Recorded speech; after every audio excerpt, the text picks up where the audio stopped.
This tribute to Glenna Johnson Smith is my truth about her life, the perspective of the youngest of her three sons. My story starts with Dana Proctor of Lincolnville, Maine, who linked up with a young Eva Lassell, leading to the birth of Sadie Proctor at the turn of the 20th century. Eva rejected bringing up a baby in an old farmhouse with Dana and his mother in favor of moving to Portland. Sadie was raised by Dana and her grandmother. She decided to go by her middle name, and Kathleen married Seth Johnson after they met as young teachers. Glenna Mae Johnson was born in Lincolnville in 1920. I was totally free. It was wonderful. And we kids wandered around playing alone, playing together. I wouldn't have traded that freedom for anything. And I got to rely on my own imagination, which I enjoyed, still do. Asheville was a little village, part of the town of Sullivan, and very remote and conservative place. I had more prejudices than you could imagine. I knew all good people were white, they were all Protestants, and they were all Republicans. Glenna attended school in Sullivan and graduated from the University of Maine in Orono in 1941. She was introduced to public speaking as a young student. Her college years were unsatisfying. She was encouraged to fill roles expected of women at the time, instead of seeking her own interests and goals. I dated Don Smith in college. He was 1 year ahead of me. And we got married right after I graduated. Moved on to a farm. No one ever moved on to a farm knowing less how to survive on a farm than I did, you know. Mom was a supportive, loving, and generous mother. My brothers and I were spoiled by her our whole lives. But she said, "You can't spoil a child with love."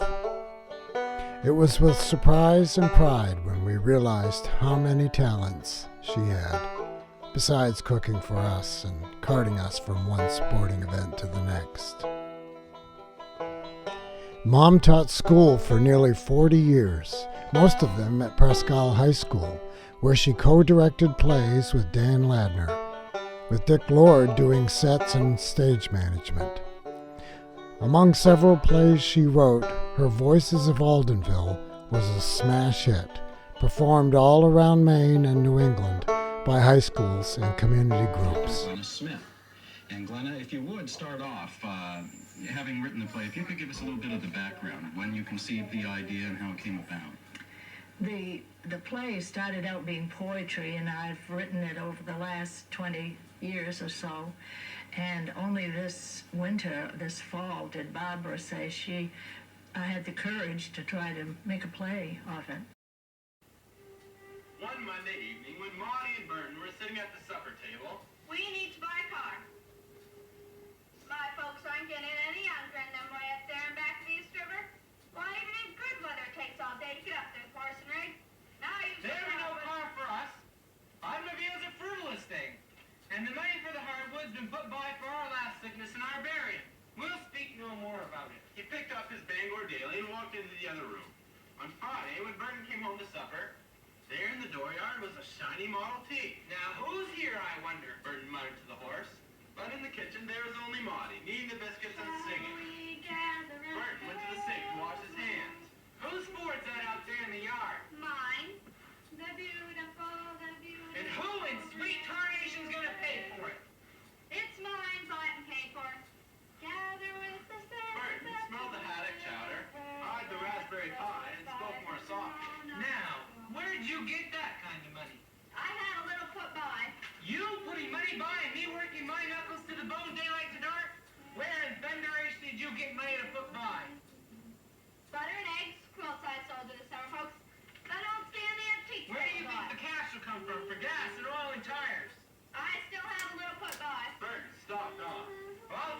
thing right now. I'll take no responsibility whatsoever for that contraption. But he glanced out the window at the shiny black Tin Lizzie. Well, the only thing is, I suppose I'll have to drive the thing.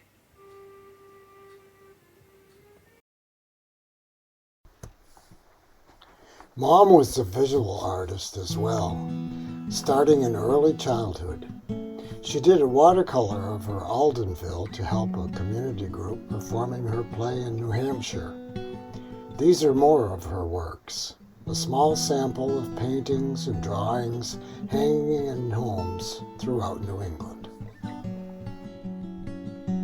After a divorce around 1970, Mom honed her writing with the guidance of Nan Amadeo, a professor at the University of Maine in Presque Isle. Nan practically forced her to publish.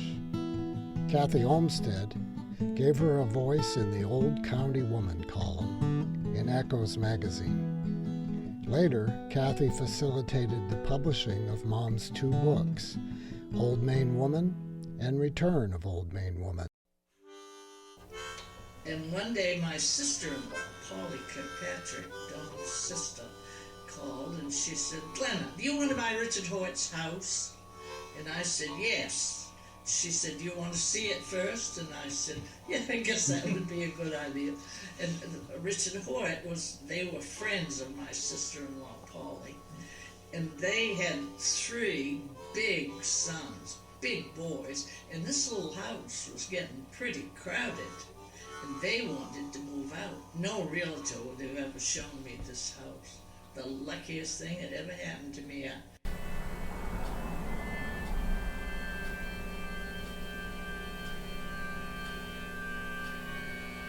I think that ordinary is a good thing. You think about life, and if you think that life is only important when something extraordinary is happening, a wedding, birth of a baby, these rare things, then life isn't much. But if there's a lot every day in the ordinary, that's wonderful if you see it and hear it. That's good. I moved in with Mom in March of 2016. She needed help staying in her home. In July, she had a health event that required a week in the hospital. Team Glenna was born, her 3 sons and her 3 granddaughters. We employed a full court press to keep her at home until she broke her hip in October of 2019. She had an operation in Presque Isle, and after some time and physical therapy, she moved to Mars Hill. Everyone who cared for her in Presque Isle and Mars Hill did so with compassion and professionalism, as did those who helped her in Portland, her next stop in January of 2020. We celebrated her 100th birthday with a drive-by parade and through the window during the COVID restrictions. Ashley was able to arrange a ride for Mom to her house in Gorham, where she could be in the company of her granddaughters for a few days. I was able to arrive to say goodbye a few hours before she passed away in August of 2020. Hers was a life well lived, agreeing with one of her favorite songs, "What a Wonderful World." Oh,